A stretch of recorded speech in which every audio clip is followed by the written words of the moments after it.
পারভেজ মাহমুদ কক্সবাজারের চকরিয়া থানায় কর্মরত আছেন সহকারী উপপরিদর্শক হিসেবে। তার পদবি ছোট হলেও অপকর্মের পাল্লা বেশ ভারী। রাতের আধারে ঘুরে বেড়ান মাইক্রোবাসে করে, ইচ্ছে হলেই ফিল্ম স্টাইলে যে কাউকে তুলে নিয়ে ইয়াবা দিয়ে ফাঁসানোর হুমকি দিয়ে দালালের মাধ্যমে নেন মোটা অঙ্কের টাকা। তাছাড়া দিনে দুপুরে ধরে নিয়ে গিয়ে বিভিন্ন তকমা দিয়ে টাকা আদায়েরও গুরুতর অভিযোগ রয়েছে তার বিরুদ্ধে। গেল 21 মে রাতে চকরিয়ার ঘনেশ্বরবাজার স্টেশনের একটি পানের দোকান থেকে সোহেল নামের এক ব্যক্তিকে আটক করে এএসআই পারভেজ সহ পুলিশের একটি টিম পরে তার কাছে ইয়াবা আছে মর্মে তল্লাশি করা হয়। ঘটনাস্থলে কোনো প্রকার ইয়াবা না পেলেও তাকে একের পর এক জিজ্ঞাসাবাদ করে সবশেষ অন্য ইয়াবা দিয়ে ফাঁসানোর হুমকি দেন এই পুলিশ কর্মকর্তা। পরে আরিফ নামের এক দালালের মাধ্যমে সোহেলের কাছে চাওয়া হয় টাকা। দেন দরবারের এক পর্যায়ে 31,000 টাকার বিনিময়ে ছেড়ে দেওয়ার চুক্তি হয়। সোহেলকে ছেড়ে দেওয়ার জন্য এএসআই পারভেজের ঘনিষ্ঠ দালাল আরিফের কাছে টাকা দেন সোহেলের খালাতো ভাই আনিস। আনিস জানান 31,000 টাকা নিয়েই এএসআই পারভেজকে দিয়ে দেন আরিফ, কিন্তু টাকা নেওয়ার পরেও কোনো অভিযোগ ছাড়া সন্দেহজনক হিসেবে চালান দেওয়া হয় সোহেলকে। বাজার স্টেশনত এখন ফানে দোয়ানাতু সাইকেলি ফান লদ্দে তু এত দৌড়ে লগি হদে ট্যাবলেট বিয়ারি ট্যাবলেট নলে ট্যাবলেটের মামলা দিয়ে ডাইরেক্ট আরিফে লই আতত আরিফে লই রে এসআই পারভেজের আতত দিয়ে 31,000 টাকা এখন নোহা লই রে ইতারা প্রতিনিয়ত মানুষের তুলি তুলি তুলি তুলি ট্যাবলেটের মামলা দিয়ে বলি হই টিয়া লই রে সরি দে অহর প্রমাণ আছে।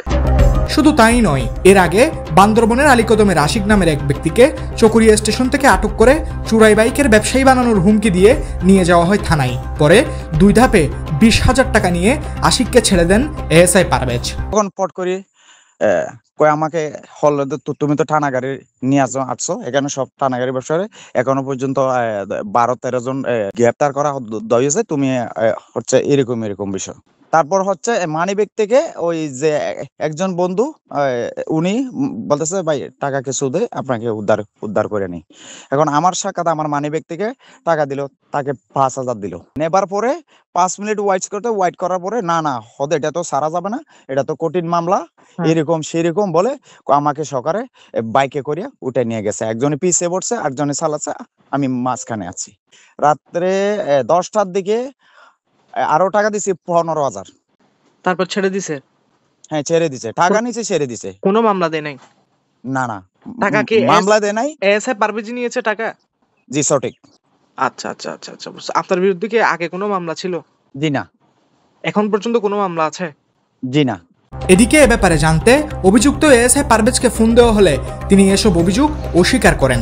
আপনার সত্যতা তো দূর কথা ঘটেই নাই। আচ্ছা যাই হোক, আপনার আশা হলে প্রয়োজনে সরাসরি কথা বলবো না, কিন্তু এরকম কোনো কিছু তো আমাদের সাথে হয় নাই।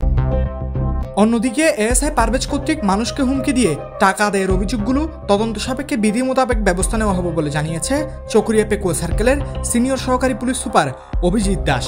এই অভিযোগ পেলে আমরা প্রথমে তদন্ত কার্যক্রম পরিচালনা করি। তদন্তে যদি ঘটনার সত্যতা পাওয়া যায় সেক্ষেত্রে যে বিভাগীয় ব্যবস্থা আছে সেই বিভাগীয় ব্যবস্থা গ্রহণ করা হবে।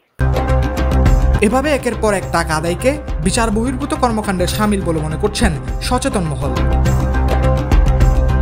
রহিদুল কবির, গ্লোবাল টেলিভিশন, কক্সবাজার।